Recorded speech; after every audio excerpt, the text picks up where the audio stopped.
سورہ کہف قرآن کی ایسی زبردست صورت ہے جس کی اتنی زیادہ فضیلت حدیث میں آئی ہے۔ فرمایا سرکار دو عالم صلی اللہ علیہ وسلم نے کہ جس نے بھی سورہ کہف کی شروع کی 10 آیتیں یاد کیں اللہ اس کو دجال کے فتنوں سے بچائے گا۔ اور ایک اور روایت میں آپ نے فرمایا کہ جس کسی نے بھی سورہ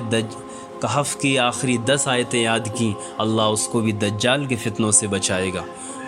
اور ایک اور صحیح روایت میں آتا ہے کہ آپ نے فرمایا کہ جو بھی جمعہ کا دن اتنی فضیلت کا دن ہے، عبادت کا دن ہے، اور اس دن ایک فضیلت یہ ہے کہ جو بھی حضور نے فرمایا کہ جمعہ کے دن سورہ کہف پڑھے گا اللہ تعالیٰ اس کے لیے ایک جمعے سے 2 جمعے تک 2 جمعے کے درمیان ایک نور نازل فرمائیں گے، اس کے لیے ایک روشن کریں گے نور کو۔ ایک اور روایت میں ایک صحابی کے بارے میں آتا ہے، آپ سورہ کہف کی تلاوت کر رہے تھے تو بادل پورے کے پورے قندیل کی طرح آپ کے پاس آ گئے، وہ سایہ کر لیا سارے بادلوں نے، اور قریب ہی آپ کا جو گھوڑا بندھا ہوا تھا وہ گھوڑا تیز تیز ہنہنانے لگا، تو آپ کو تھوڑا ڈر ہوا